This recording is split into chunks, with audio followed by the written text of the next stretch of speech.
SK Super TMT Crime File. ನಮಸ್ಕಾರ. Crime file ಸಂಚಿಕೆಯಲ್ಲಿ ಮತ್ತೊಂದು ಅಚ್ಚರಿಯ ಕಥೆನ ನಿಮ್ಮ ಮುಂದೆ ತಂದಿದ್ದೀವಿ. ಬದುಕು ನಮಗೆ ಸಿಕ್ಕಿರೋ ಬಳುವಳಿ, ಆದರೆ ಭವಿಷ್ಯ ಬದುಕಿನ ರಹಸ್ಯ ಗರ್ಭ. ಅಲ್ಲಿಂದ ಹುಟ್ಟೋ ಕನಸಿನ ಕೂಸುಗಳೇ ಆಸೆಗಳು, ಆಕಾಂಕ್ಷೆಗಳು, ದುರಾಸೆಗಳು, ದುಷ್ಟತನಗಳು. ಕೊನೆಗೂ ಅಂದ್ಕೊಳ್ಳೋದೊಂದು, ಆಗೋದು ಮತ್ತೊಂದು. ಇದಕ್ಕೆ ಈ ಕಥೆ ಮತ್ತೊಂದು ಉದಾಹರಣೆ. ಸಾಮಾನ್ಯವಾಗಿ ಹೆಣ್ಣು ಮಕ್ಕಳಿಗೆ ಒಡವೆ ಅಂದರೆ ಎನ್ನಿಲ್ಲದ ಪ್ರಾಣ. ಕೆಲವರಿಗೆ ಮೈ ಮೇಲೆ ಎಷ್ಟು ಚಿನ್ನ ಹಾಕೊಂಡ್ರೂ ಸಾಕಾಗೋದಿಲ್ಲ. ಆದರೆ ಎಲ್ಲದಕ್ಕೂ ಒಂದು ಇತಿ ಮಿತಿ ಇದೆ. ಚಿನ್ನನ ಯಾವಾಗ ಹಾಕೋಬೇಕು, ಎಷ್ಟು ಹಾಕೋಬೇಕು ಅನ್ನೋದನ್ನ ಹೆಂಗಸರು ಖಂಡಿತ ಅರ್ಥ ಮಾಡ್ಕೋಬೇಕು. ಅರ್ಥ ಮಾಡ್ಕೊಳ್ಳದೆ ಇದ್ದಿದ್ರ ಪರಿಣಾಮನೇ ಚಿಕ್ಕಮಗಳೂರು ಜಿಲ್ಲೆ ಮೂಡಿಗೆರೆಯಲ್ಲಿ ನಡೆದ ಈ ಘಟನೆ.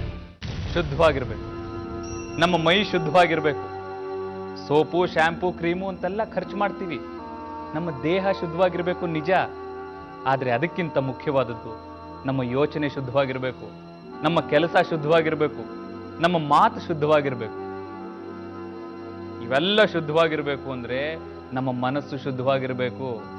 ಹಾಗಾಗಿ ಈ ದೇಹದ ಶುದ್ಧಿಗಿಂತ ಮನಸ್ಸಿನ ಶುದ್ಧಿ, ಆತ್ಮಶುದ್ಧಿ ಮುಖ್ಯ. ಜೂನ್ 10, 2011 ಬೆಳಿಗ್ಗೆ 10 ಗಂಟೆ.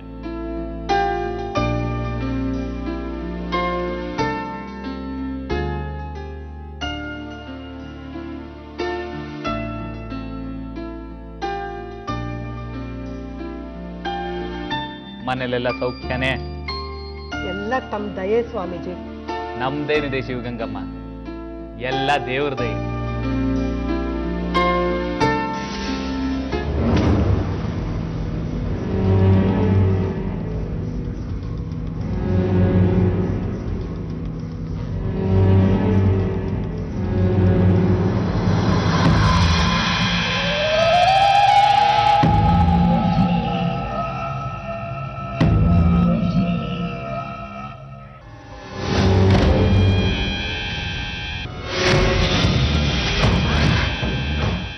ಜೂನ್ 10, 2011 ಸಂಜೆ 4 ಗಂಟೆ.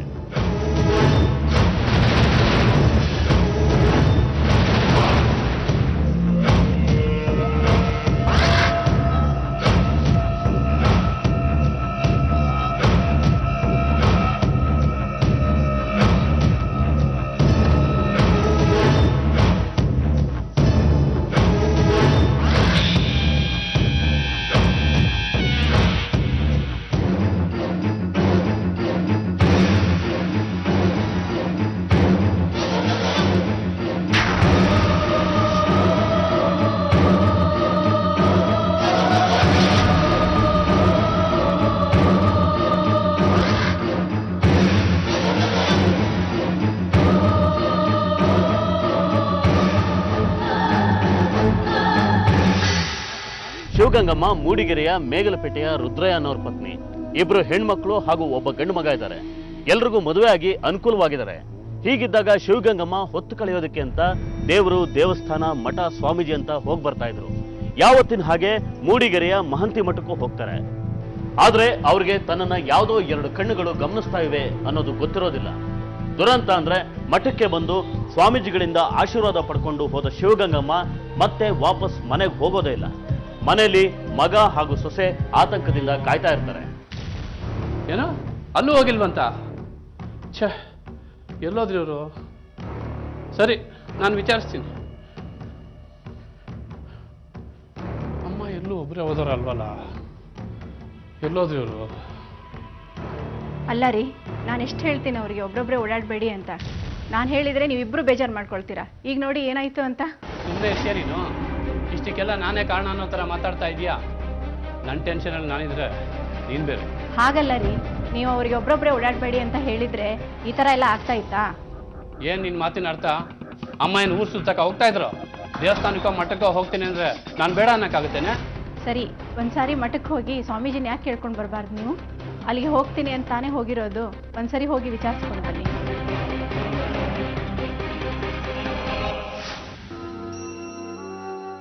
ನಿಮ್ಮ ಸಂಬಂಧಿಕರ ಮನೆ ಯಾವುದಕ್ಕಾದ್ರೂ ಹೋಗಿದ್ರಾ? ವಿಚಾರಿಸಿ ನೋಡಿದ್ರಾ? ಅಲ್ಲೆಲ್ಲ ವಿಚಾರಿಸಿದೆ ಗುರುಗಳೇ, ಅಲ್ಲೆಲ್ಲೂ ಹೋಗಿಲ್ವಂತೆ. ಹಾಗೇನಾದರೂ ಹೋಗೋದಾದರೆ ಮನೇಲಿ ಹೇಳೇ ಹೋಗ್ತಾ ಇದ್ರು. ಆದರೆ ಇವತ್ತು ಇಲ್ಲಿಗೆ ಹೊರಡ್ತೀನಿ ಅಂತ ಹೇಳಿ ಹೊರಟರು. ಬಂದಿದ್ರು. ಪ್ರವಚನ ಮುಗಿದ ಮೇಲೆ ಪ್ರಸಾದ ತಗೊಂಡು ಹೋದ್ರು. ನಿಮ್ಗೇನಾದರೂ ಬೇರೆ ಎಲ್ಲಾದರೂ ಹೋಗ್ತೀನಿ ಅಂತ ಏನಾದರೂ ಹೇಳಿದ್ರಾ? ಇಲ್ಲ, ಹಾಗೇನು ಹೇಳಿಲ್ಲ. ಏನು ಮಾಡೋದು ಗುರುಗಳೇ, ಏನು ಮಾಡಬೇಕು ಅಂತಾನೆ ತೋಚ್ತಾ ಇಲ್ಲ ನನಗೆ. ದೇವ್ರಿದ್ದಾನೆ, ಧೈರ್ಯವಾಗಿರಿ. ಆದರೂ ಮನುಷ್ಯ ಪ್ರಯತ್ನ ಮಾಡಬೇಕಲ್ಲ. ಇವತ್ತೊಂದು ದಿನ ನೋಡಿ ಪೊಲೀಸ್ನವ್ರಿಗೂ ಒಂದು ಮಾತು ತಿಳಿಸಿ. ಸರಿ ಗುರುಗಳೇ, ನಾನು ಇನ್ನು ಹೊರಡ್ತೀನಿ. ದೇವ್ರು ಒಳ್ಳೇದು ಮಾಡಿ. ಹೋಗಿ.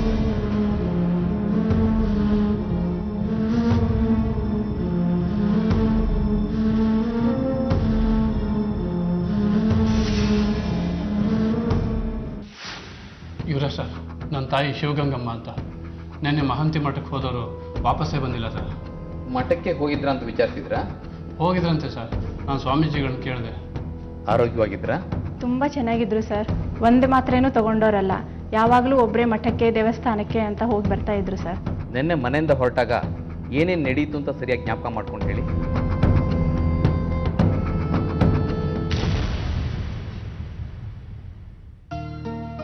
ಪೂರ್ಣ, ಮಠಕ್ಕೆ ಹೋಗಿ ಬರ್ತೀನಿ ಕಣ. ಆಯ್ತಮ್ಮ, ಹುಷಾರು. ಸರಿಯಪ್ಪ. ಅಲ್ಲ ಅತ್ತೆ, ಮಠಕ್ಕೆ ಹೋಗುವಾಗ ಇಷ್ಟೊಂದು ಒಡವೆ ಹಾಕೊಂಡು ಹೋಗ್ತಾರ? ಅಲ್ಲೇನು ಮದುವೆ ಸಮಾರಂಭ ಇದೆಯಾ? ಮದುವೆ ಸಮಾರಂಭಕ್ಕೆ ಒಡವೆ ಹಾಕೊಂಡು ಹೋಗ್ಬೇಕು ಅಂತ ಏನಾದರೂ ರೂಲ್ ಇದೆಯಾ? ಒಡವೆ ಇರೋದು ಪೆಟ್ಟಿಗೆಯಲ್ಲಿ ಇಡೋದಕ್ಕಲ್ಲ, ಇದೇ ಹಾಕೊಂಡು ಹೋಗ್ತೀನಿ. ನಿನ್ಗೇನೆ ತೊಂದರೆ? ಏನಾದರೂ ಮಾಡ್ಕೊಳ್ಳಿ, ನನಗೇನು. ನನ್ನ ಮಾತೆಲ್ಲಿ ಕೇಳ್ತೀರಾ ನೀವು? ಏನೇ ಅದು, ಅಮ್ಮ ಆಸೆಯಿಂದ ಹಾಕ್ಕೊಂಡಿದ್ದಾರೆ, ಹಾಕ್ಕೊಳ್ಳಿ ಬಿಡು. ಅಮ್ಮ, ನೀನು ಓಟ್ ಬಾ. ನಿನ್ನ ಹೆಂಡತಿಗೆ ಸ್ವಲ್ಪ ಬುದ್ಧಿ ಹೇಳು.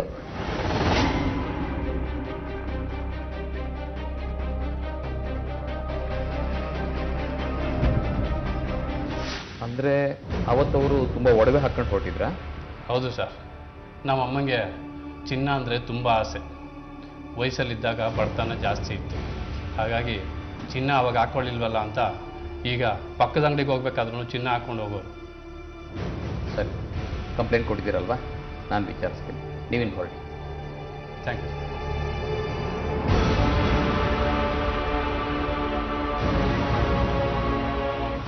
ತಾನಾಯ್ತು, ತನ್ನ ಭಕ್ತಿ ಆಯ್ತು ಅಂತ ಇದ್ದ ಶಿವಗಂಗಮ್ಮಗೆ ಮೈ ತುಂಬ ಒಡವೆ ಹಾಕೊಳ್ಳೋ ಖುಷಿ ಮಾತ್ರ ಸ್ವಲ್ಪ ಜಾಸ್ತಿನೇ ಇತ್ತು. ಹಾಗಾಗಿ ಹತ್ತಿರದಲ್ಲಿರೋ ಮಠಕ್ಕೆ ಹೋಗುವಾಗಲೂ ಸಾಕಷ್ಟು ಒಡವೆಗಳನ್ನ ಹಾಕೊಂಡಿದ್ರು. ಮಠದಿಂದ ಮನೆಗೂ ಹೊರಟಿದ್ರು. ಆ ನಂತರ ಏನಾಯ್ತು ಅನ್ನೋದೇ ಪ್ರಶ್ನೆ. ನಿಜಕ್ಕೂ ಶಿವಗಂಗಮ್ಮನ ಯಾರಾದರೂ ಒಡವೆಗಳಿಗೋಸ್ಕರನೇ ಅಪಹರಣ ಮಾಡಿದಾರಾ ಅಥವಾ ಏನಾದರೂ ಅನಾಹುತ ನಡೆದಿದೆಯಾ? ಪೊಲೀಸರು ತನಿಖೆ ಪ್ರಾರಂಭ ಮಾಡ್ತಾರೆ.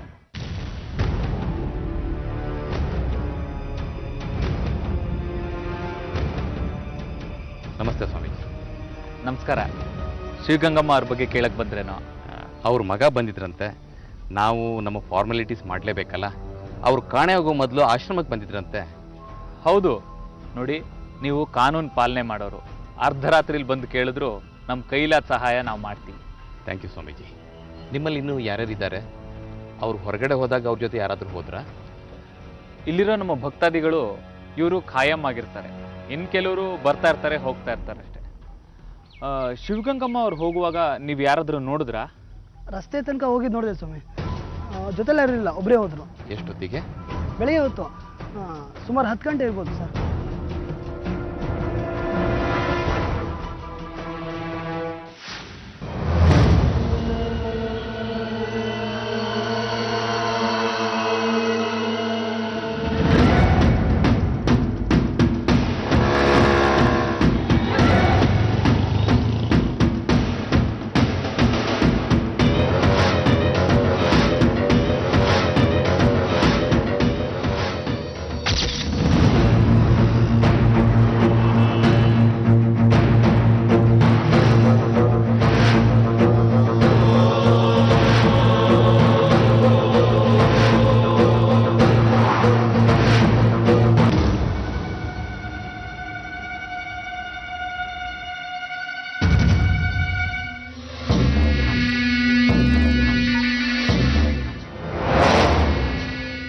ಏನು ಸರ್? ಈ ಬಾಡಿ ಗುರ್ತು ಹಿಡಿತೀರಾ? ಇವ್ರು ನಿಮ್ಮ ತಾಯಿನ?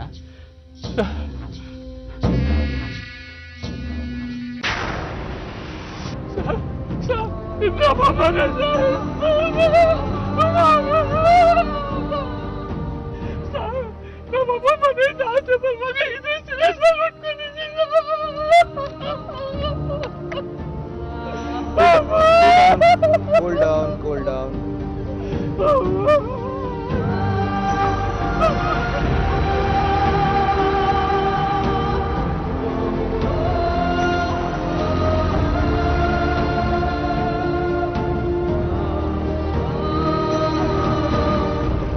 ನೋಡಿ, ಬಾಡಿನ ಪೋಸ್ಟ್ ಮಾರ್ಟಮಿಗೆ ಕಳಿಸ್ತೀವಿ. ನೀವು ಸ್ಟೇಷನಿಗೆ ಬನ್ನಿ, ಒಂದು ಸಣ್ಣ ಎನ್ಕ್ವೈರಿ ಇರುತ್ತೆ. ಓಕೆ ಇನ್ಸ್ಪೆಕ್ಟರ್, ಬಾಡಿನ ಪೋಸ್ಟ್ ಮಾರ್ಟಮ್ ಕಳಿಸಿ. ನಿಮಗೆ ಬೇರೆ ಯಾರ ಮೇಲಾದರೂ ಅನುಮಾನ ಇದೆಯಾ? ಮೈ ಮೇಲಿರೋ ಒಡವೆ ಎಲ್ಲ ಕಾಣೆಯಾಗಿದೆ ಅಂದರೆ ಯಾರೋ ಅದಕ್ಕೋಸ್ಕರನೇ ಕೊಲೆ ಮಾಡಿರಬೇಕು ಅನಿಸುತ್ತೆ ಸರ್. ಮೇಲ್ನೋಟಕ್ಕೆ ಹಾಕಿ ಕಾಣಿಸುತ್ತೆ, ಆದರೆ ಅದು ನಿಜ ಆಗಿರಬೇಕು ಅಂತಿಲ್ಲ. ಬೇರೆ ಯಾವುದೋ ಕಾರಣಕ್ಕೆ ಕೊಲೆ ಮಾಡಿ ಅವಶ್ಯಕತೆ ಇಲ್ಲದೆ ಇದ್ರೂ ಕಳ್ತನ ಮಾಡ್ತಾರೆ. ಕಳ್ಳರ ಮೇಲೆ ಅನುಮಾನ ಬರಲಿ ಅಂತ. ಆದರೆ ನಮ್ಮ ತಾಯಿನ ಬೇರೆ ಕಾರಣಕ್ಕೆ ಕೊಲೆ ಮಾಡೋ ಉದ್ದೇಶ ಯಾರಿಗಿರ್ಬೋದು ಸರ್? ಇರ್ಬೋದು, ಯೋಚನೆ ಮಾಡಿ. ಶಿವಗಂಗಮ್ಮ ನಾಪತ್ತೆಯಾಗಿ ಕೆಲವು ದಿನಗಳ ನಂತರ ಸಿಕ್ಕಿದ್ದು ಸಂತವೇರಿ ಘಾಟ್ನಲ್ಲಿ. ಅನ್ಕೊಂಡ ಹಾಗೆ ಶಿವಗಂಗಮ್ಮನ ಮೈ ಮೇಲಿದ್ದ ಒಡವೆಗಳೆಲ್ಲ ನಾಪತ್ತೆ ಆಗಿದ್ವು. ಶಿವಗಂಗಮ್ಮನ ಕೊಲೆ ಒಡವೆಗಳಿಗೋಸ್ಕರನೇ ನಡೆದಿದ್ಯಾ ಅಥವಾ ಇದರ ಹಿಂದೆ ಬೇರೆ ಏನಾದರೂ ರಹಸ್ಯ ಇದೆಯಾ? ಇದು ಗೊತ್ತಾಗಬೇಕಾದ್ರೆ ಕೊಲೆಗಾರ ಸಿಗಬೇಕು. ಪೊಲೀಸ್ನವರು ಸಾಕಷ್ಟು ರೀತಿಯಲ್ಲಿ ತನಿಖೆ ಮಾಡ್ತಾರೆ, ಆದರೆ ಶಿವಗಂಗಮ್ಮನ ಕೊಲೆ ಆರೋಪಿಗಳ ಬಗ್ಗೆ ಯಾವುದೇ ಸುಳಿವು ಸಿಗೋದಿಲ್ಲ. ಹೀಗೆ ಸುಮಾರು 8 ತಿಂಗಳು ಕಳೆದು ಹೋಗುತ್ತೆ. ಆಗ ಆಘಾತಕಾರಿಯಾದ ಮತ್ತೊಂದು ಘಟನೆ ನಡೆಯುತ್ತೆ. ಈ ಘಟನೆ ನಡೆದಿದ್ದು ಅದೇ ಮೂಡಿಗೆರೆಯ ಅಣಜೂರು ಅನ್ನೋ ಗ್ರಾಮದಲ್ಲಿ. ಅಲ್ಲಿ ಎಸ್ಟೇಟ್ ಉಸ್ತುವಾರಿ ನೋಡ್ಕೊಳ್ತಾ ಇದ್ದ ನಿತೇಶ್ ಹಾಗೂ ಚಂದ್ರಾವತಿ ಅನ್ನೋ ದಂಪತಿಗಳ ಮನೆ ಇತ್ತು. ಚಂದ್ರ ಚಂದ್ರ ಏನ್ರಿ? ಚಂದ್ರ ಚಂದ್ರ ಎಷ್ಟೊತ್ತು ಕಡೆ, ಬೇಗ ಹೊರಡ್ಬೇಕು. ಎಷ್ಟೊತ್ತಿಗೆ ಹೋಗೋದಿದೆ? ಬಂದೆ ಇರ್ರಿ. ಹಲೋ, ಏನಾಯ್ತು? ಏನ್ ಹಾಗೆ ನೋಡ್ತಾ ನಿಂತ್ಬಿಟ್ರೆ? ಇಷ್ಟೊತ್ತು ಲೇಟ್ ಆಯ್ತು ಅಂತ ಕೂಗ್ತಾ ಇದ್ರಿ, ಈಗ ಲೇಟ್ ಆಗ್ಲಿಲ್ವಾ? ಚಂದ್ರ, ನೀನು ಎಷ್ಟು ಸುಂದರವಾಗಿ ಕಾಣ್ತಾ ಇದೆಯಾ ಗೊತ್ತಾ ಇವತ್ತು? ಲೇಟ್ ಆಗೋದು ಹೋಗ್ಲಿ, ಕೆಲ್ಸಕ್ಕೆ ರಜಾ ಹಾಕಿ ನಿನ್ನ ಹೀಗೆ ನೋಡ್ತಾ ಇರ್ಬೇಕು ಅನಿಸ್ತಾ ಇದೆ. ಏನಿವತ್ತು ರಾಯರು ತುಂಬಾ ಮೂಡಲ್ಲಿರೋ ಹಾಗಿದೆ. ರಾಣಿ ಸಾಹೇಬ್ರ ಹತ್ರ ಕಾಣ್ತಾ ಇದ್ದೀರಲ್ಲ. ಏನಿಲ್ಲ, ಎಲ್ಲ ಬರೀ ಸುಳ್ಳು ಹೇಳ್ತಾ ಇದ್ದೀರಾ. ಹೊಗಳುವಾಗ ಸುಳ್ಳು ಹೇಳಿದ್ರೆ ತಾನೇ ಹೆಣ್ಮಕ್ಳಿಗೆ ಖುಷಿ ಆಗೋದು. ಅಂದ್ರೆ ಏನು? ನೀವು ಸುಳ್ಳು ಹೇಳ್ತಾ ಇದ್ದೀರಾ? ನಾ ಚೆನ್ನಾಗಿಲ್ವಾ? ತಮಾಷೆಗೆ ಹಾಗಂತೆ ಕಣೆ. ನೀನು ಎಂದಿಗಿಂತಲೂ ಸುಂದರವಾಗಿ ಕಾಣ್ತಾ ಇದೆಯಾ ಇವತ್ತು. ಯಾಕೆ ಹೇಳಿ? ಯಾಕೆ? ಏನ್ರಿ ನೀವು? ನೋಡಿ ಇಲ್ಲಿ, ನೀವು ಮೊನ್ನೆ ಕೊಡ್ಸಿರೋ ನೆಕ್ಲೆಸ್ ಹಾಕೊಂಡಿದ್ದೀನಿ, ಅದಕ್ಕೆ. ಚೆನ್ನಾಗಿದ್ಯಾ? ಸೂಪರ್ ಆಗಿದೆ. ಟೈಮ್ ಆಯ್ತು, ನಡೀರಿ. ಎಲ್ಲಿ ಹೋಗ್ತೀಯಾ? ಸಂಜೆ ಸಿಗ್ತೀಯಲ್ಲ?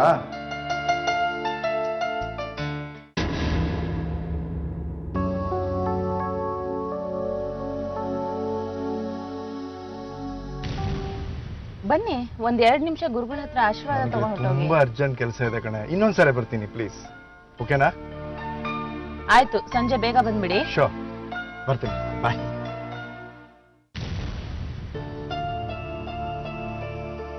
ನಮಸ್ಕಾರ ಗುರುಗಳೇ. ಓಹೋ ಚಂದ್ರಾವತಿ, ಬಾಮ್ಮ ಬಾ. ಒಳ್ಳೇದಾಯ್ತು ಒಳ್ಳೇದಾಯ್ತು.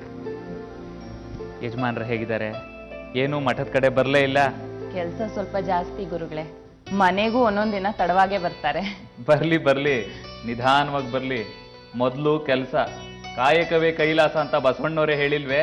ಅಯ್ಯೋ ಗುರುಗಳೇ, ಈ ಮಾತೇನಾದ್ರೂ ಅವ್ರ ಮುಂದೆ ಹೇಳ್ಬಿಟ್ರೆ ಆಮೇಲೆ ಮನೆಗೆ ಬರೋದಿಲ್ಲ. ಕೆಲಸ ಅಂತ ಎಸ್ಟೇಟಲ್ಲೇ ಇದ್ಬಿಡ್ತಾರಷ್ಟೇ. ಹಾಗೇನೂ ಆಗೋದಿಲ್ಲ. ದುಡಿಯೋ ವಯಸ್ಸಲ್ಲಿ ದುಡಿಲೇಬೇಕು. ಆದರೆ ಯಾವುದು ಅತಿ ಆಗಬಾರ್ದು. ಎಲ್ಲ ಹದವಾಗಿದ್ರೆ ಜೀವನ ಸುಂದರವಾಗಿರುತ್ತೆ. ಎಲ್ಲ ಬೇಕು ಮತ್ತು ಎಲ್ಲವೂ ಬೇಕು ಅನ್ನೋದ್ರ ಮಧ್ಯೆ ವ್ಯತ್ಯಾಸ ನಮಗೆ ಗೊತ್ತಿರಬೇಕು ಅಷ್ಟೇ. ಅಷ್ಟು ದೊಡ್ಡ ವಿಷಯಗಳೆಲ್ಲ ನಮಗೆ ಗೊತ್ತಾಗೋದಿಲ್ಲ ಗುರುಗಳೇ. ಏನೋ ನಿಮ್ಮ ಆಶೀರ್ವಾದ, ಜೀವನ ತಕ್ಕಮಟ್ಟಿಗೆ ಚೆನ್ನಾಗೇ ನಡೀತಾ ಇದೆ. ಗುರುಗಳೇ, ಮುಂದಿನ ವಾರ ಮನೇಲಿ ಪೂಜೆ ಇಟ್ಕೋಬೇಕು ಅಂತಿದ್ದೀವಿ. ನೀವು ಯಾವಾಗ ಬಿಡುವಾಗಿರ್ತೀರಾ ಅಂತ ಹೇಳಿದ್ರೆ ಅವತ್ತೇ ಇಟ್ಕೋತೀವಿ. ನೀವು ಮನೆಗೆ ಬಂದು ಆಶೀರ್ವಾದ ಮಾಡಬೇಕು. ಅದಕ್ಕೇನಮ್ಮ, ನೀವು ಯಾವತ್ತಾದರೂ ಪೂಜೆ ಇಟ್ಕೊಳ್ಳಿ, ನಾನು ಬರ್ತೀನಿ. ಆಯ್ತು ಗುರುಗಳೇ.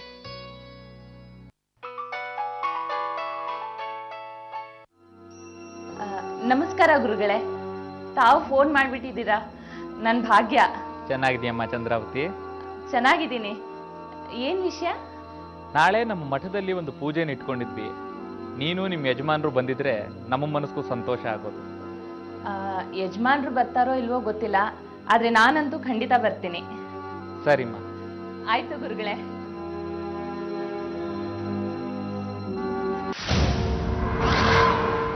ಫೆಬ್ರವರಿ 18, 2012 ಬೆಳಿಗ್ಗೆ 10:30.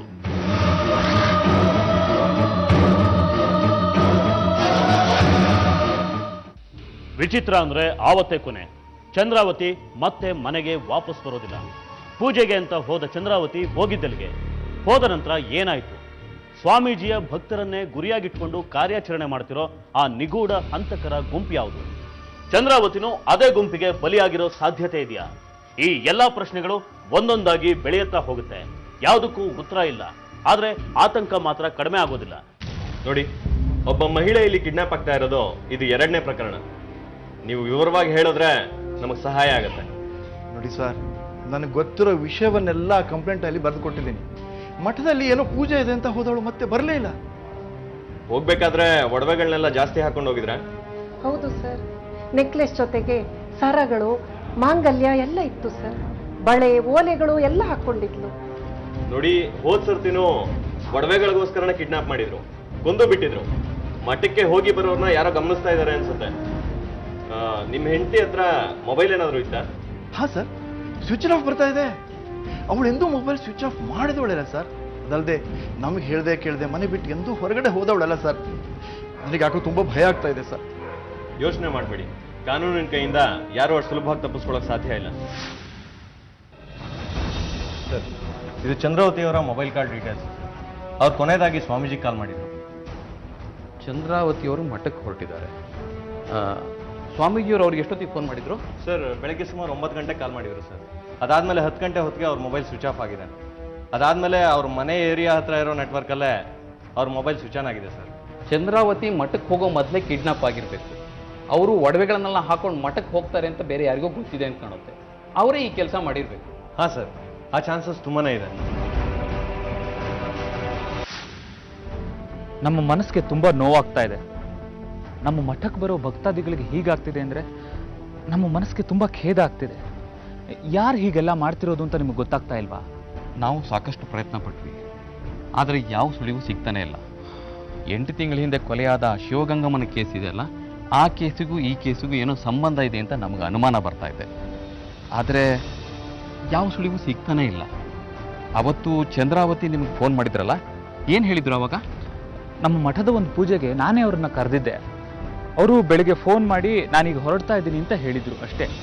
ಮಧ್ಯಾಹ್ನ ಆದರೂ ಅವ್ರು ತಲುಪಲೇ ಇಲ್ಲ. ಆಗ ನಾನೇ ಅವ್ರಿಗೆ ಫೋನ್ ಮಾಡಿದೆ. ಆಗ ಅವ್ರ ಮೊಬೈಲ್ ಸ್ವಿಚ್ ಆಫ್ ಆಗಿದೆ ಅಂತ ಬರ್ತಾ ಇತ್ತು. ಸ್ವಾಮೀಜಿ, ನನಗನ್ಸುತ್ತೆ ಅವರು ಮಠಕ್ಕೆ ಬರೋಕ್ಕೆ ಮೊದಲೇ ಕಿಡ್ನಾಪ್ ಆಗಿದ್ದಾರೆ ಅಂತ. ದಯವಿಟ್ಟು ಆದಷ್ಟು ಬೇಗ ಅವ್ರನ್ನ ಅರೆಸ್ಟ್ ಮಾಡಿ. ಇಲ್ಲದೇ ಇದ್ರೆ ನಾಳೆ ಭಕ್ತರು ಮಠಕ್ಕೆ ಬರೋಕ್ಕೂ ಹೆದರ್ತಾರೆ. ಸ್ವಾಮೀಜಿ, ನಮ್ಮದು ಒಂದು ವಿನಂತಿ. ಏನದು? ಮಠಕ್ಕೆ ಬರೋ ಭಕ್ತಾದಿಗಳು ಒಬ್ಬೊಬ್ಬರೇ ಬರುವಾಗ ಆದಷ್ಟು ಕಮ್ಮಿ ಒಡವೆಗಳನ್ನ ಹಾಕೊಂಡು ಬರೋದಕ್ಕೆ ಹೇಳಿ.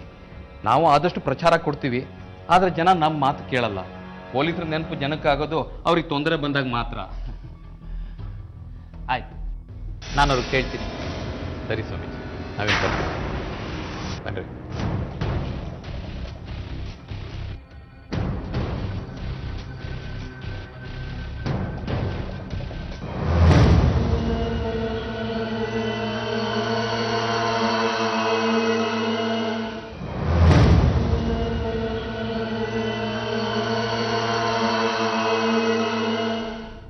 ಆವತ್ತು ಚಂದ್ರಾವತಿ ಮಠಕ್ಕೆ ಪೂಜೆಗೆ ಹೋಗಬೇಕಾಗಿತ್ತು.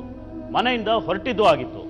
ಆದರೆ ಮಠ ತಲುಪಬೇಕಾಗಿದ್ದ ಚಂದ್ರಾವತಿ ನಿಜಕ್ಕೂ ಹೋಗಿ ತಲುಪಿದ್ದೆಲ್ಲಿಗೆ? ಹಿಂದೆ ಶಿವಗಂಗಮ್ಮ ಕೂಡ ಮಠಕ್ಕೆ ಹೋಗಿ ಬರುವಾಗಲೇ ನಾಪತ್ತೆಯಾಗಿ ನಂತರ ಶವವಾಗಿ ಸಿಕ್ಕಿದ್ಲು. ಅದೇ ರೀತಿ ಚಂದ್ರಾವತಿ ಕಥೆನೂ ದುರಂತ ಕಂಡಿರಬಹುದಾ? ಪೊಲೀಸ್ನವ್ರಿಗೆ ಈ ಅನುಮಾನ ಬರದೇ ಇರೋದಿಲ್ಲ. ಎರಡೂ ಘಟನೆಗಳಿಗೆ ಸಾಕಷ್ಟು ಸಾಮ್ಯತೆಗಳಿರೋದ್ರಿಂದ ಅಂತ್ಯ ಕೂಡ ಹಾಗೆ ಆಗಿರ್ಬೋದು ಅನ್ನೋ ಅನುಮಾನ ಕಾಡದೇ ಇರೋದಿಲ್ಲ. ಈ ಹಂತದಲ್ಲಿ ಒಂದು ಸಣ್ಣ ಬೆಳವಣಿಗೆ ನಡೆಯುತ್ತೆ. ಅದು ಚಂದ್ರಾವತಿ ನಾಪತ್ತೆಯಾದ ದಿನದಿಂದ ಸ್ವಿಚ್ ಆಫ್ ಆಗಿದ್ದ ಆಕೆಯ ಮೊಬೈಲ್ ಫೋನ್ ಆನ್ ಆಗಿತ್ತು. ಸತತವಾಗಿ ಆ ನಂಬರ್ಗೆ ಕಾಲ್ ಮಾಡ್ತಿದ್ದ ಪೊಲೀಸರಿಗೆ ಈ ಸುಳಿವಿನಿಂದ ತನಿಖೆಗೆ ಹೊಸ ದಿಕ್ಕು ಸಿಕ್ಕಂತಾಗಿದಂತೂ ನಿಜ.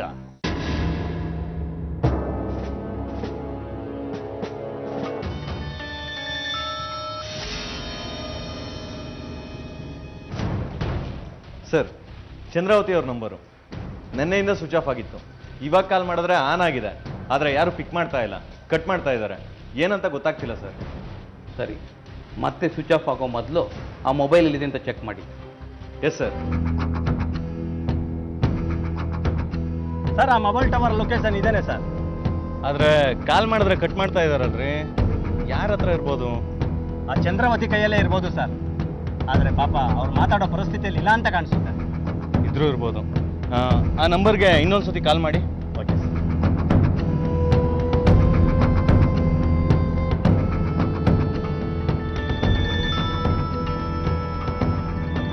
ಸರ್ ಈ ಕಡೆ ರಿಂಗ್ ಆಗ್ತಾ ಇದೆ ಸರ್. ಬನ್ನಿ ನೋಡೋಣ. ಧೈರ್ಯ ತಗೊಳ್ಳಿ, ಆದಷ್ಟು ಬೇಗ ನಿಮ್ಮ ಗೊಂದಲಗಳಿಗೆ ಮುಕ್ತಿ ಸಿಗುತ್ತೆ.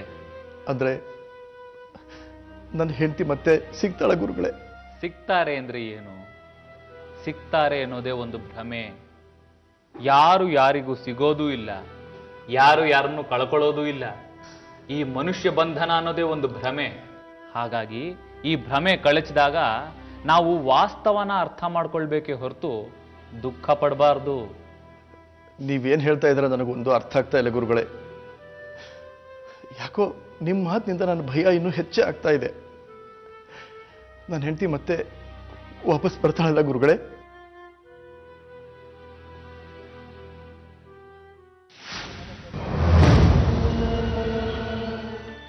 ಏನೋ ಮೊಬೈಲ್ ರಿಂಗ್ ಆಗ್ತಿದೆ, ಮತ್ತೆ ಏನು ಮಾಡೋದು?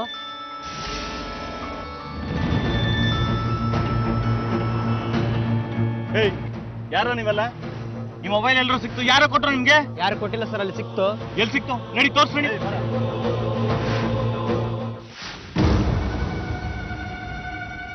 ಎಲ್ಲೋ ಸಿಕ್ಕಿದ್ದು? ಇಲ್ಲೇ ಸರ್ ಸಿಕ್ಕಿದ್ದು. ಎಲ್ಲ ಸರ್ಚ್ ಮಾಡ್ರಿ ಈ ಕಡೆ.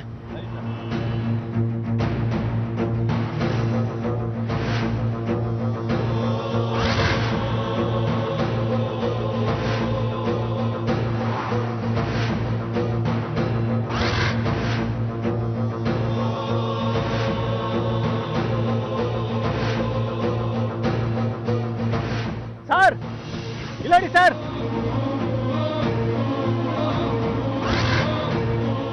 ಸರ್ ಲೇಡೀಸ್ ಚಪ್ಪಲಿ ಸರ್.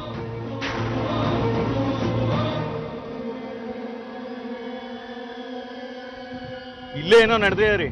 ಎಲ್ಲ ಕರೆಕ್ಟಾಗಿ ಸರ್ಚ್ ಮಾಡಿ. ಸರಿ ಸರ್. ಸರ್ಚ್ ಮಾಡ್ರಿ. ಮೋ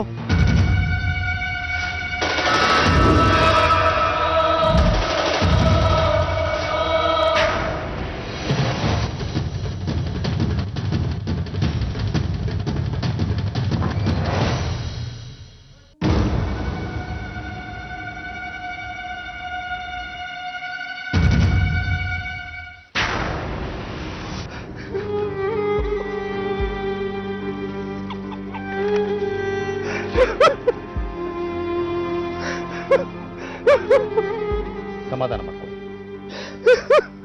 ಇವರು ನಿಮ್ಮ ಹೆಂಡ್ತಿನ? ಸಾರಿ, ನೀವು ಸ್ಟೇಷನಿಗೆ ಬಂದು ಒಂದು ಕಂಪ್ಲೇಂಟ್ ಕೊಡಿ. ಮರ್ಡರ್ ಮಾಡಿದವ್ರನ್ನ ಕಂಡುಹಿಡಿತೀವಿ ನಾವು. ರಾಜೇಶ್, ಮುಂದಿನ ಕೆಲಸ ಶುರು ಮಾಡ್ಕೊಳ್ಳಿ. Yes sir. ಹೇಳ್ರ, ಅವರಿಬ್ರು ಕೊಲೆ ನೀವೇ ತಾನೇ ಮಾಡಿದ್ದೋ? ಚಿನ್ನಕ್ಕೋಸ್ಕರ ಎಷ್ಟು ಜನರು ದರೋಡೆ ಮಾಡಿದ್ದೀರಾ? ನಿಮ್ಮಿಬ್ಬರ ಮೇಲೆ 20 ಕೇಸ್ ಇದೆ. ಹೇಳ್ರ, ನೀವೇ ತಾನೇ ಮಾಡಿದ್ದೋ? ಸರ್ ನಮ್ಮ ತಾಯಿರಣ್ಣ ನಾವು ಮಾಡಿಲ್ಲ ಸರ್. ಊರು ಬಿಟ್ಟು 1 ವರ್ಷ ಆಯಿತು ಸರ್. ಬೇಕಾದ್ರೆ ಊರು ಬಂದು ಕೇಳಿವಿ ಸರ್. ಎಲ್ಲ ಕೆಲಸ ಮಾಡ್ಕೊಂಡು ಬದುಕ್ತಾವೆ ಸರ್ ನಾವೀಗ. ನಾವು ಮಾಡಿರೋ ತಪ್ಪಿಗೆ ಕೋರ್ಟ್ ಅಲ್ದು ಸಾಕಾಗಿದೆ ಸರ್. ನಾವು ಎಲ್ಲಿ ಬೇಕಾದ್ರೂ ಪ್ರಮಾಣ ಮಾಡ್ತೀವಿ ಸರ್. ನಾವು ಇದನ್ನ ಮಾಡಿಲ್ಲ ಸರ್. ಸರಿ, ನಾವು ಹೇಳಿ ಕಳಿಸಾಗ ನೀವಿಬ್ಬರು ಸ್ಟೇಷನಿಗೆ ಬರಬೇಕು. ರಾಜೇಶ್. Yes sir. ಇವರಿಬ್ಬರ ಮೇಲೆ ಕಣ್ಣಿಡಿ.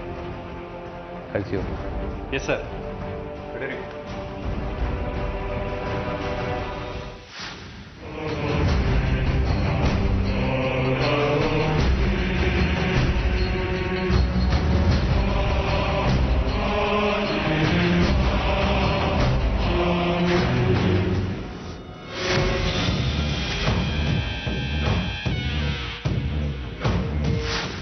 ATM ಕಾರ್ಡ್ ನಿಂದ ತಾನೆ? ಹೌದು ಸ್ವಾಮಿ, ಇದು ನಂದೇ. ನಿಮ್ಗೆಲ್ಲಿ ಸಿಕ್ತು? ನಮ್ಗೆಲ್ ಸಿಕ್ತಾ? ನಿನ್ ಕೊಲೆ ಮಾಡ್ಬಿಟ್ಟು ಬಾಡಿ ಬೀಸಾಕಿದ್ಯಲ್ಲ, ಅಲ್ಲಿ ಸಿಕ್ತು. ರೇಡಿಯೋ ಸ್ಟೇಷನ್ಗೆ. ಏನ್ ಸ್ವಾಮಿ ಹೇಳ್ತಾ ಇದ್ದೀರಾ? ನಾನ್ ಕೊಲೆ ಮಾಡಿದ್ದೀರಾ? ಇಲ್ಲ ಸ್ವಾಮಿ, ನಾನ್ ಕೊಲೆ ಮಾಡಿಲ್ಲ ಸ್ವಾಮಿ. ಸ್ಟೇಷನ್ ಕರ್ಕೊಂಡು ಹೋಗಿ ರುಬ್ಬಿದ್ರೆ ಎಲ್ಲ ಗೊತ್ತಾಗತ್ತೆ. ಈ ಕಾರ್ಡ್ ಅಲ್ಲಿ ಸಿಕ್ತು ಅಂದ್ಮೇಲೆ ಕೊಲೆ ನಡೆದ ಜಾಗದಲ್ಲಿ ನೀನ್ ಇದೆಯಾ ಅಂತ ತಾನೇ ಅರ್ಥ? ಇಲ್ಲ ಸಾಹೇಬ್ರೆ, ನಾನು ಯಾವ ಕೊಲೆನೂ ಮಾಡಿಲ್ಲ. ಹಾಗಾದ್ರೆ ಈ ಕಾರ್ಡ್ ಅಲ್ಲಿಗೆ ಹೇಗೋಯ್ತು? ಈ ಕಾರ್ಡು ನನ್ನ ಮಗ ಫಾರೂಕ್ನ ಹತ್ರ ಇರ್ತದೆ ಸರ್. ಅವನು ತುಂಬಾ ಒಳ್ಳೆ ಹುಡುಗ ಸರ್. ಎಲ್ಲಿದ್ದಾನ ಅವನೀಗ? ಸರ್ ಅಲ್ಲಿ ಓಡಾಡ್ತಾ ಇದ್ದಾನೆ ಸರ್. ಎಲ್ಲಿ? ಹಿಡೀರಿ ಹಿಡೀರಿ.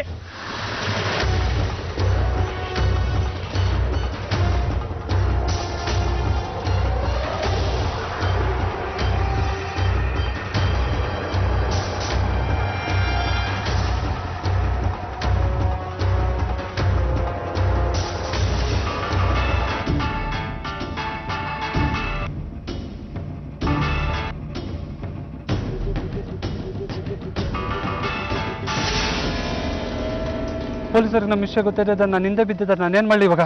ಹೆದರ್ಕೋಬೇಡ, ಏನೂ ಆಗೋದಿಲ್ಲ.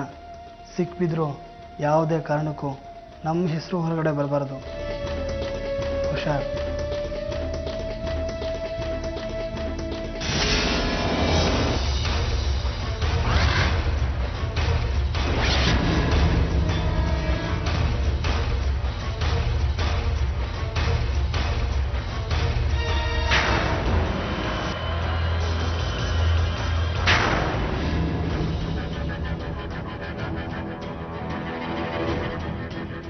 ಏಯ್, ಏನೋ ನಿನ್ನ ಹೆಸರು? ಪರಕ್ ಸರ್.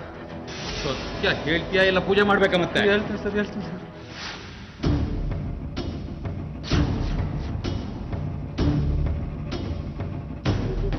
ಸ್ವಾಮೀಜಿ ಕಲಿಸಿದ್ರು, ಬಂದು ಕೂತ್ಕೊಳ್ಳಿ.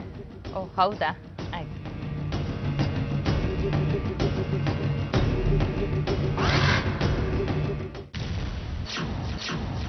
ಯಾಕ್ರಿ ಗಾಡಿ ಇಲ್ಲಿ ಯಾಕೆ ನಿಲ್ಸಿದ್ರಿ? ದಾರಿ ಗೊತ್ತಿದೆ ತಾನೇ ನಿಮ್ಗೆ?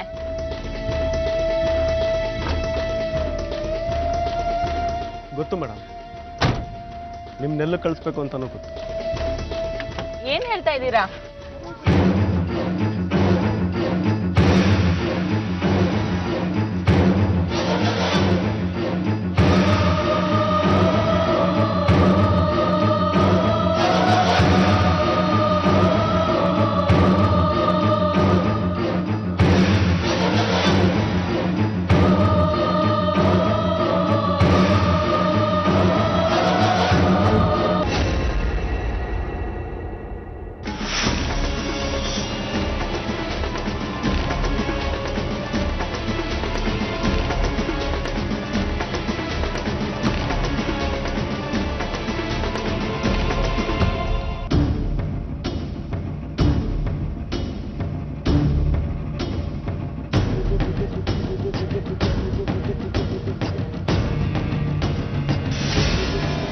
ಸರ್, ನಾನು ಮೊಹಮ್ಮದ್ ಸೇರಿ ಕೊಲೆ ಮಾಡಿದ್ವಿ ಸರ್. ಯಾರು ಹೇಳಿದ್ದೀನಿ ನಿನಗೆ ಕೊಲೆ ಮಾಡೋಕ್ಕೆ? ಯಾರೂ ಹೇಳಿಲ್ಲ ಸರ್. ಒಡವೆಗೋಸ್ಕರ ನಾವೇ ಕೊಲೆ ಮಾಡಿಬಿಟ್ವಿ ಸರ್. ಈಗ ಮೊಹಮ್ಮದ್ ಎಲ್ಲಿದ್ದಾನೆ? ಫಾರೂಕ್ ಪೊಲೀಸರು ಮುಂದೆ ಚಂದ್ರಾವತಿನ ಕರ್ಕೊಂಡು ಹೋಗಿ ಕೊಲೆ ಮಾಡಿದ್ದು ತಾನೇ ಅಂತ ಒಪ್ಕೋತಾನೆ. ಅವನ ಜೊತೆಗೆ ಮಹಮ್ಮದ್ ಅನ್ನೋ ಮತ್ತೊಬ್ಬ ಆರೋಪಿ ಇರ್ತಾನೆ. ಆದ್ರೆ ಆರೋಪಿಗಳಿಂದ ಹೊರಗೆ ಬರಬೇಕಾದ ವಿಷಯಗಳು ಇನ್ನೂ ಸಾಕಷ್ಟಿದ್ವು. ಚಂದ್ರಾವತಿ ಆ ಹೊತ್ತಿಗೆ ಮಠಕ್ಕೆ ಬರ್ತಾಳೆ ಅಂತ ಇವ್ರಿಗೆ ಮಾಹಿತಿ ಕೊಟ್ಟವ್ರು ಯಾರು? ಶಿವಗಂಗಮ್ಮನ ಕೊಲೆ ಪ್ರಕರಣಕ್ಕೂ ಇವ್ರಿಗೂ ಏನಾದರೂ ಸಂಬಂಧ ಇದೆಯಾ? ಇದಕ್ಕೆಲ್ಲ ಉತ್ತರ ಹೇಳಬೇಕಾದವನು ಫಾರೂಕ್ ಜೊತೆಗಿದ್ದ ಮಹಮ್ಮದ್. ಪೊಲೀಸರು ಫಾರೂಕ್ ಮೂಲಕ ಫೋನ್ ಮಾಡಿಸಿ ಮಹಮ್ಮದ್ ಒಂದು ಜಾಗಕ್ಕೆ ಬರೋ ಹಾಗೆ ಮಾಡ್ತಾರೆ.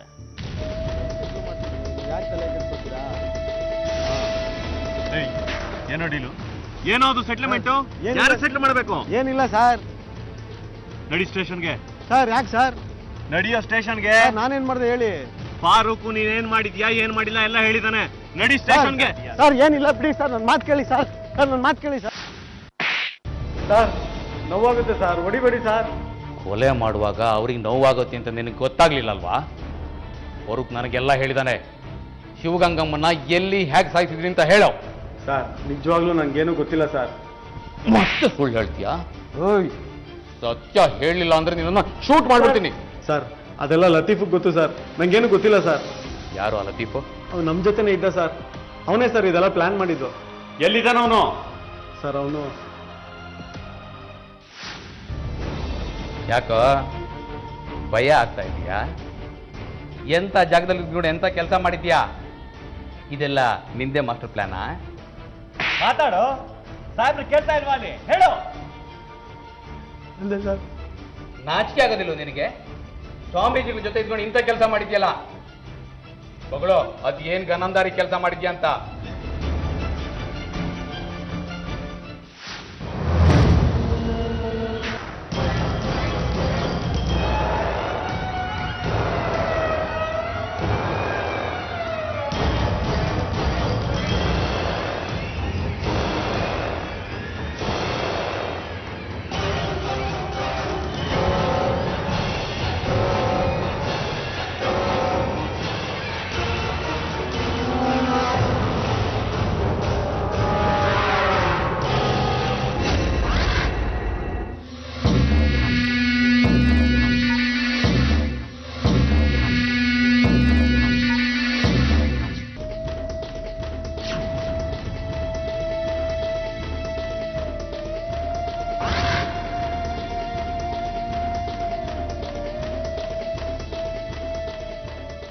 ಫಾರೂಕ್, ಕೆಲಸ ಮುಗೀತು, ಗಾಡಿ ತಗೊಂಡು ಬಾ. ಗುರುಗಳು ವಿಶ್ರಾಂತಿಗೆ ಹೋಗಿದ್ದಾರೆ, ಬೇಗ ಬಾ. ಮಠಕ್ಕೆ ಬರೋ ಹೆಂಗಸರಲ್ಲಿ ಯಾರು ಜಾಸ್ತಿ ಒಡವೆ ಹಾಕಿರ್ತಾರೆ ಅಂತ ನೋಡ್ತಾ ಇದ್ದೆ ಸರ್. ಆಮೇಲೆ ಫಾರೂಕ್ ಮತ್ತು ಮೊಹಮ್ಮದ್ ಜೊತೆ ಸೇರಿ ಅವ್ರನ್ನ ಕಿಡ್ನಾಪ್ ಮಾಡ್ತಾ ಇದ್ದೆ ಸರ್. ಕಿಡ್ನಾಪ್ ಮಾಡಿ ಅವ್ರನ್ನ ಕೊಲೆ ಮಾಡ್ತಿದ್ರಿ ಅಲ್ವಾ? ಎಷ್ಟು ಜನ ಕೊಲೆ ಮಾಡಿದ್ದೀರಾ? 2 ಕೊಲೆ ಸರ್. ಆ ಒಡವೆಗಳನ್ನೆಲ್ಲ ಏನರೋ ಮಾಡ್ತಿದ್ರಿ? ಹಣ ಇಡ್ತಾ ಇದ್ವಿ ಸರ್, ಕೆಲವೊಂದನ್ನು ಮಾರ್ತಾ ಇದ್ವಿ. ಇವನನ್ನು ಹೇಳ್ಕೊಂಡೋಗಿ ಒಳಗಾಕ್ರೆ, ಮಾಜರಿಗೆ ರೆಡಿ ಮಾಡಿ.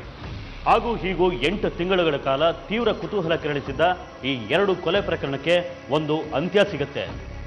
ಆಶ್ರಮದಲ್ಲಿ ಸ್ವಾಮೀಜಿಯ ಡ್ರೈವರ್ ಆಗಿ ಕೆಲಸಕ್ಕೆ ಸೇರ್ಕೊಂಡಿದ್ದ ಲತೀಫ್ ಇದಕ್ಕೆಲ್ಲ ಮೂಲ ಕಾರಣ ಅನ್ನೋದು ಗೊತ್ತಾಗುತ್ತೆ. ಇನ್ನೇನು ಈ ಪ್ರಕರಣಕ್ಕೆ ಒಂದು ತೆರೆ ಬಿತ್ತು ಅನ್ನುವಾಗ ಮತ್ತೊಂದು ಸಣ್ಣ ಅನುಮಾನ ಹುಟ್ಟುಕೊಳ್ಳುತ್ತೆ. ಈ 3 ಜನರಷ್ಟೇ ಅಲ್ಲ, ಇದರ ಹಿಂದೆ ಮತ್ಯಾರೋ ಇದ್ದಾರೆ ಅನ್ನೋ ಸಂಶಯ ಹುಟ್ಟುತ್ತೆ. ನಿಜ ಹೇಳು, ಇಲ್ಲದೆ ಇದ್ರೆ ನಿನ್ನನ್ನು ಶೂಟ್ ಮಾಡಿ ಯಾರೂ ಇಲ್ಲದೆ ಇರೋ ಜಾಗಕ್ಕೆ ಹೇಗೆ ಎಸಿಬೇಕು ಅಂತ ನನಗೆ ಚೆನ್ನಾಗಿ ಗೊತ್ತು.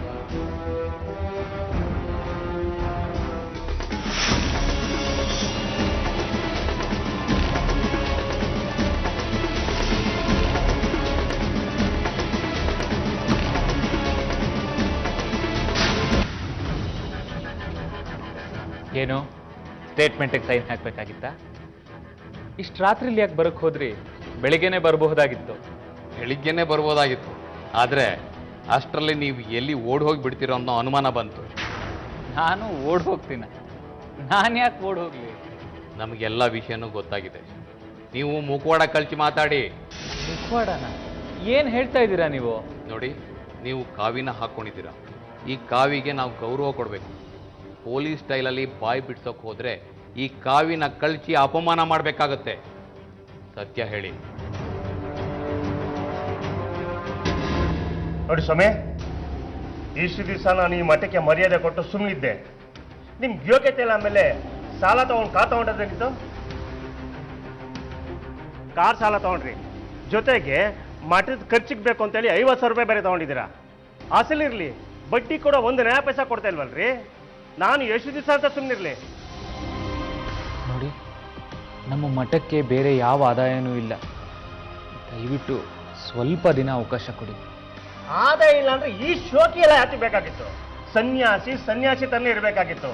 ಕಾರು, ಫ್ರಿಡ್ಜು, ಟಿವಿ ಎಲ್ಲ ಬೇಕಾಗಿತ್ತಾ? ನೋಡ್ರಿ, ನಾನು 1 ವಾರ ಟೈಮ್ ಕೊಡ್ತೀನಿ. ಅಷ್ಟರಲ್ಲಿ ನಾನು ಬಡ್ಡಿ ದುಡ್ಡು ಕೊಟ್ಟರೆ ಸರಿ, ಇಲ್ಲ ಅಂದರೆ ಬಂದು ಈ ಸಾಮಾನುಗಳನ್ನೆಲ್ಲ ತಗೊಂಡೋಗ್ತೀನಿ. ಒಂದೊಂದು ಸಾರಿ ಬಂದಾಗ ಯಾವ ಸ್ವಾಮಿ ಗೀಮಿ ಏನು ನೋಡಲ್ಲ. ಹುಷಾರ್.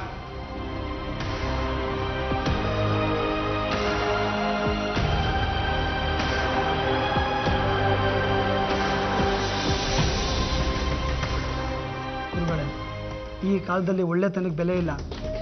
ಇಂಥ ಬಡ್ಡಿ ಮಕ್ಕಳಿಗೆ ದುಡ್ಡು ಬಿಟ್ಟರೆ ಬೇರೆ ಗೊತ್ತಿಲ್ಲ. ನಾನೊಂದು ಐಡಿಯಾ ಮಾಡಿದ್ದೀನಿ, ನೀವು ಒಪ್ಕೊಂಡ್ರೆ ಸಾಕು, ನಮ್ಮೆಲ್ಲ ಸಮಸ್ಯೆಗಳು ಪರಿಹಾರ ಆಗುತ್ತೆ. ಏನಪ್ಪ ಅದು? ನೀವು ತಪ್ಪು ಅನ್ಬಾರ್ದು, ಒಳ್ಳೇದು ಕೆಟ್ಟದ್ದು ಅನ್ಬಾರ್ದು. ಇಂಥವ್ರ ಹತ್ರ ಮಾತು ಕೇಳಿ ಕೇಳಿ ನನಗೂ ಸಾಕಾಗಿ ಹೋಗಿದೆ. ಏನದು ಅಂತ ಹೇಳು.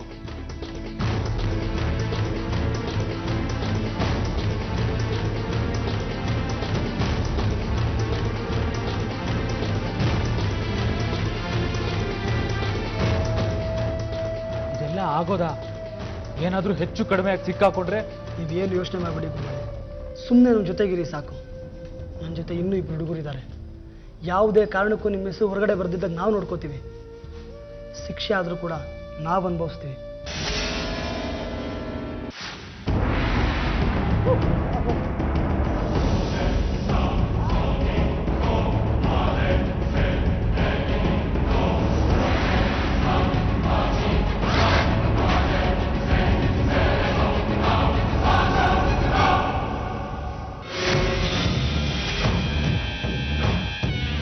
ಫಾರೂಕ್, ಕೆಲಸ ಮುಗೀತು, ಗಾಡಿ ತಗೊಂಬಾ.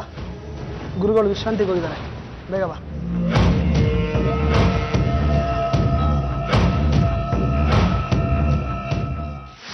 ಚಂದ್ರಾವತಿ ಕೊಲೆಯಲ್ಲಿ ನಿಮ್ಮ ಪಾತ್ರ ಏನು? ಅವರು ನಮ್ಮ ಮಠಕ್ಕೆ ಬರ್ತಾಯಿದ್ರು. ತುಂಬ ಒಡವೆಗಳನ್ನ ಹಾಕ್ಕೊಂಡು ಬರ್ತಾಯಿದ್ರು. ಆಗ ನನ್ನ ಸಮಸ್ಯೆಗಳಿನ್ನೂ ತೀರಿರಲಿಲ್ಲ.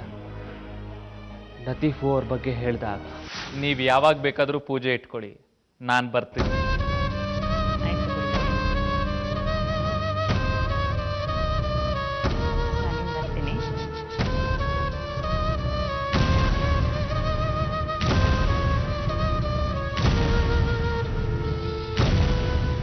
ಗುರುಗಳೇ, ಈ ಚಂದ್ರಾವತಿನೇ ನಮ್ಮ ಮುಂದಿನ ಬೇಟೆ. ನಾನು ನಮ್ಮ ಹುಡುಗರ ಹತ್ರ ಎಲ್ಲ ವಿಷಯ ಮಾತಾಡಿದ್ದೀನಿ. ಏನು ತೊಂದರೆ ಇಲ್ಲ ತಾನೇ? ಏನೂ ಆಗಲ್ಲ ಗುರುಗಳೇ. ಆ ಶ್ರೀಗಂಗಮ್ಮನ ಕತೆ ಏನಾಯ್ತು ಅಂತ ನೀವೇ ನೋಡಿದ್ರಲ್ಲ, ಇದು ಹಾಗೇನೆ, ಯಾರಿಗೂ ಗೊತ್ತಾಗಲ್ಲ. ಸರಿ, ಹಾಗಾದ್ರೆ ನಾನು ಅವಳಿಗೆ ಫೋನ್ ಮಾಡಿ ಪೂಜೆಗೆ ಅಂತ ಬರೋದಕ್ಕೆ ಹೇಳ್ತೀನಿ. ಅವಳು ಹೇಗಿದ್ರು ಮೈ ಮೇಲೆ ಚಿನ್ನ ಹೇರ್ಕೊಂಡೇ ಬರ್ತಾಳೆ. ನಾಳೆ ನಮ್ಮ ಮಠದಲ್ಲಿ ಒಂದು ಪೂಜೆನ ಇಟ್ಕೊಂಡಿದ್ವಿ. ನೀನು ನಿಮ್ಮ ಯಜಮಾನರು ಬಂದಿದ್ರೆ ನಮ್ಮ ಮನಸ್ಸು ಸಂತೋಷ ಆಗೋದು.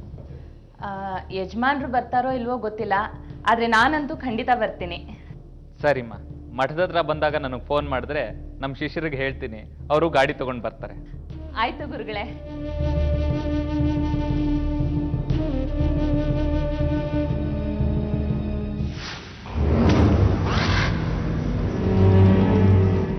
ಇದೇನ್ ಗುರುಗಳೇ, ನೀವ್ ಇಲ್ಲಿದ್ದೀರಾ? ಪೂಜೆ ಮಠದಲ್ಲಲ್ವಾ? ಇಲ್ಲ, ಇಲ್ಲೇ ಒಬ್ರು ಭಕ್ತರ ಮನೆಯಲ್ಲಿ ವಿಶೇಷವಾದ ಪೂಜೆ ಇತ್ತು, ಅದಕ್ಕೆ ನಿಮ್ಮನ್ನ ಕರೆದಿತ್ತು. ಆಯ್ತು.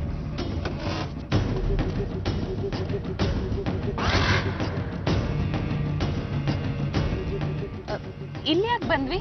ಇಲ್ಲಿ ಯಾರಿದ್ದಾರೆ ಭಕ್ತರು? ಇದಾರೆ ಒಬ್ರು ಭಕ್ತರು. ತುಂಬಾ ದೂರ ಆಯ್ತಲ್ಲ ಗುರುಗಳೇ, ವಾಪಸ್ ಹೋಗೋದು ತಡ ಆಗತ್ತೆ. ಇಲ್ಲ, ಎಲ್ಲ ಬೇಗ ಮುಗಿದು ಹೋಗುತ್ತೆ.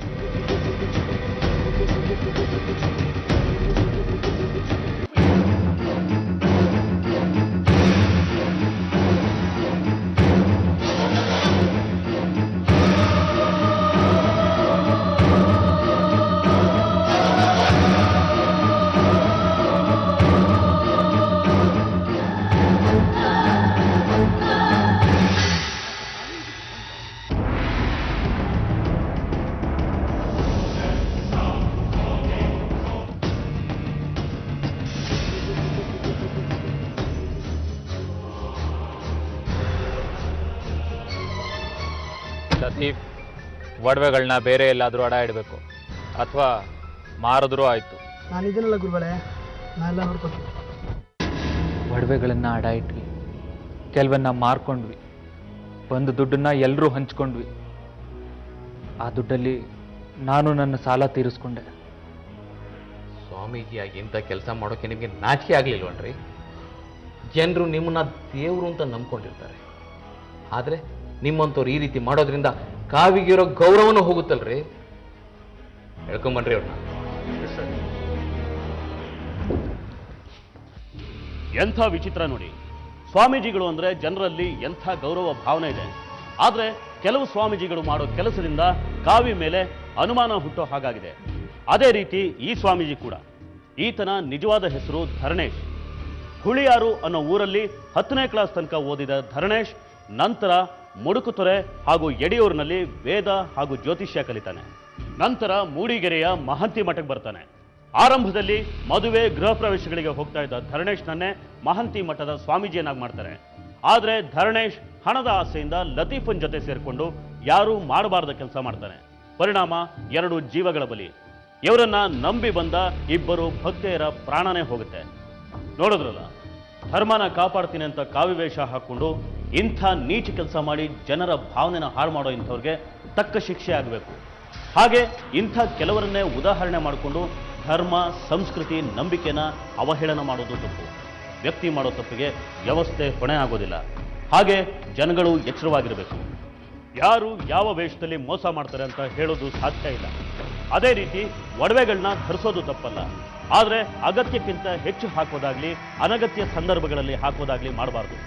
ಒಡವೆಗಳು ಬದುಕಿಗೆ ಪೂರಕವಾಗಿರಬೇಕೇ ಹೊರತು ಮಾರಕವಾಗಿರಬಾರ್ದು ಅಂತ ಹೇಳ್ತಾ ಇವತ್ತಿನ ಸಂಚಿಕೆನ ಇಲ್ಲಿಗೆ ಮುಗಿಸ್ತಾ ಇದ್ವಿ. ಮುಂದಿನ ಸಂಚಿಕೆಯಲ್ಲಿ ಮತ್ತೊಂದು ವಿಭಿನ್ನ ಕುತೂಹಲಕಾರಿ ಸತ್ಯಕಥೆಯೊಂದಿಗೆ ಮತ್ತೆ ನಿಮ್ಮ ಮುಂದೆ ಬರ್ತೀವಿ. ನಾವು ಕತೆ ಹೇಳ್ತೀವಿ, ನೀವೆಚ್ಚರವಾಗಿರಿ. SK Super TMT Crime File.